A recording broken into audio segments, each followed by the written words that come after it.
Hii ni Maisha Kamili, tutakufungulia Biblia uyaone maisha. Karibu sana ndugu mtazamaji na mfuatiliaji wa kipindi chetu kizuri. Jana tulikuwa tunasoma uzuri na angalia mwanga katika ulimwengu wa giza. Leo siku ya Jumanne tunaangalia dhabihu iliyo hai. Basi kabla ya kwanza tuweze kupata ombi. Tunakushukuru Mungu wetu wa mbinguni kwa neema nyingi, asante kwa baraka zako tele. Asubuhi ya leo tunakwenda kutafakari tena maneno yako. Mungu tupatie hekima tukaone namna gani ambavyo wewe unafanyika kuweza kuwa dhabihu iliyo hai, ambayo tunaweza tukaiangalia tukaona wokovu wetu uhakika wake. Ni katika Yesu Kristo na kuamini, amina. Amina. Dhabihu iliyo hai, kama ungekuwa kipindi kile Israeli na hekaluni unapeleka sadaka, kozi unaenda na kondoo analialia, ni haya anatembea, mpeleke maiti pale na utaweka mkono juu yake, alafu atachinjwa sadaka iliyo hai. Na of course inamaanisha pia ni kamilifu, sio kilema, sio ni zawadi unaompelekea Mungu. Inaweza kuwa sadaka ya amani, sadaka ya kuteketezwa, amani kadhalika. Sasa hii ndio lugha inayotumika hapa. Tumekwisha kuangalia habari ya kuangaza kama mianga ya usiku. Somo la jana linatuhimiza kutembea katika Kristo Yesu ambaye ni nuru ya ulimwengu. Kutembea katika nuru yake, na wewe unafanyika sio tu unatembea nuruni, unakuwa nuru na wewe ulimwenguni. Lakini ina gharama. Dhabihu ina gharama. Twende tuangalie habari ya lugha hii ya dhabihu iliyo hai katika muktadha huu wa kuwa mianga giza. Filipi sura ya 2 mstari 17, tuanze. Naam, hata nikimiminwa juu ya dhabihu na ibada ya imani yenu nafurahi. Tena nafurahi pamoja na ninyi wote. Amina. Tumeiona lugha ya dhabihu pale. Twende Timotheo wa 2 mstari wa 4. Timotheo wa 2 fungu la 6, 4:6 inasema, kwa maana mimi sasa namiminwa na wakati wa kufariki kwangu umefika.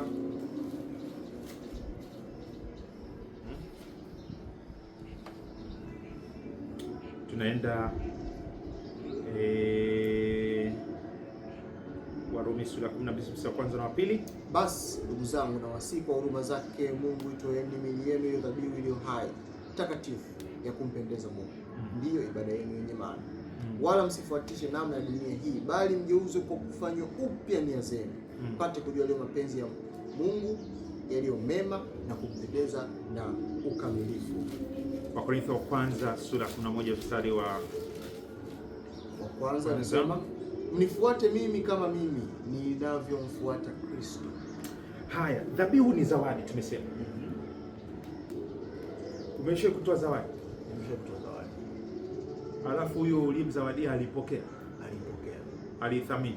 Alithamini sana. Kwa hiyo zawadi ni lugha inayosema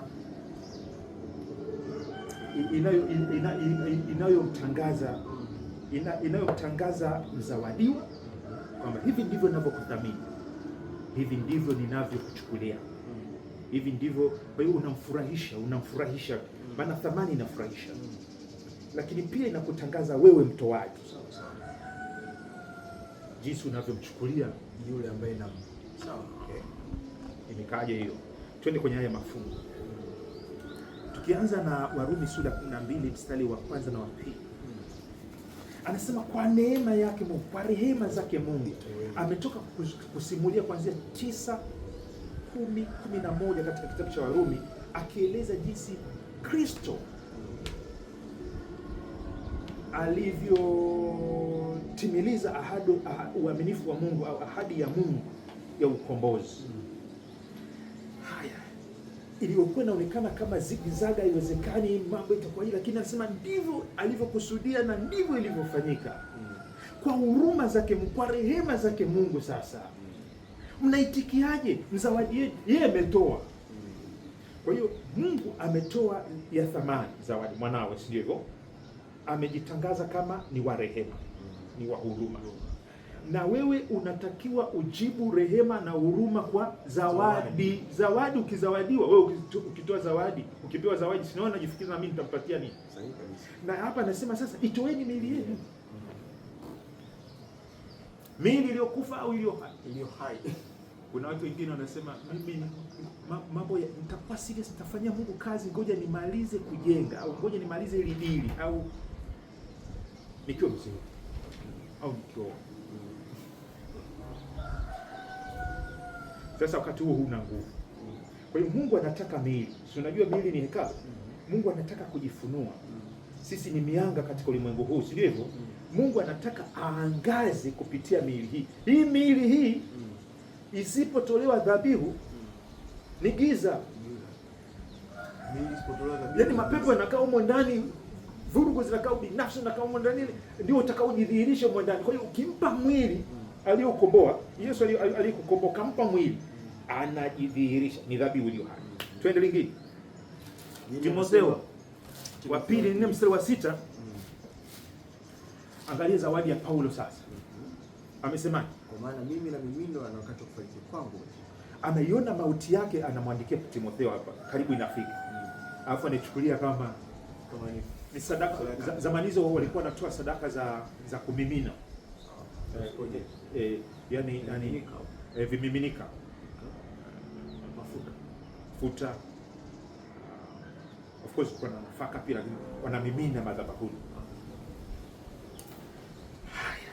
Anaona eti yeye, unajua unapotoa roho ni kama pia inafananishwa kama oxygen, kama pumzi, lakini anachukulia kama kimiminika.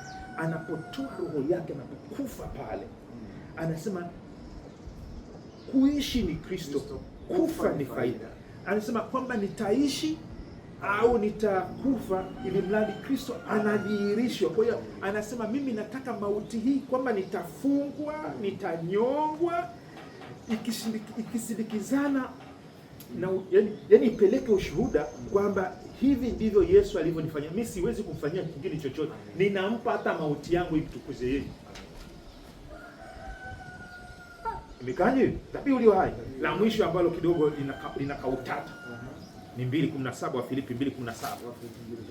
Lakini tukisoma kwa uangalifu haina shida. Naam, hata nikimiminwa juu ya dhabihu, nikimiminwa mimi Paulo juu ya dhabihu na ibada ya imani yenu, na ibada ya imani yenu na furahi. Sikiliza sasa, anamiminwa juu ya ibada na dhabihu ya imani yao. Ibada tunamtolea nani? Si Mungu. Imani si ni kwa ajili ya nani? Mungu. Uaminifu si kwa ajili ya Mungu pia.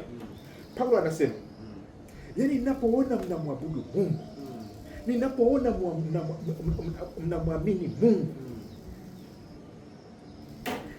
yaani mimi ninamiminwa juu hiyo ya dhabihu yenu, na mimi nimo katika hiyo ibada, na mimi nimo na katika hiyo imani yenu, na mimi nimo. Mimi ndio niliwalea, mimi ndio ninawatunza, mimi ndio ninayewaombea.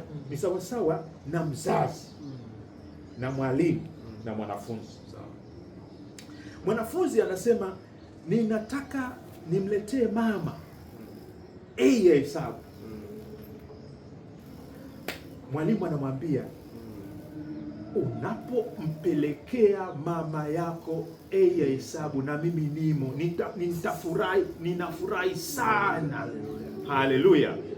Yaani Paulo anafanya kazi hii, sio yaani anachukulia mafanikio ya imani kutukuza Mungu ya waumini wake kama ni sehemu yake. Anasema namiminwa. Bali fulani anachukulia lugha hii, anasema ninyi ni fahari yangu, ninyi ni taji yangu. Yaani mnapofanya vizuri najisikia vizuri, na mimi namtukuza Mungu kwa uaminifu wenu. Yaani mimi nasema, mimi kama mchungaji nasema, Mungu nipe roho ya mchungaji Paulo. Kwa sababu gani? Yaani unatafuta mafanikio ya kuona watu wanamtukuza Mungu alafu unaona mafanikio yao ni mafanikio yako, wanavyojimimina kwa Mungu na wewe unajimimina, na wewe unamiminwa ndani yako, ndani yao. Hii ni dhabihu iliyo hai kweli kweli.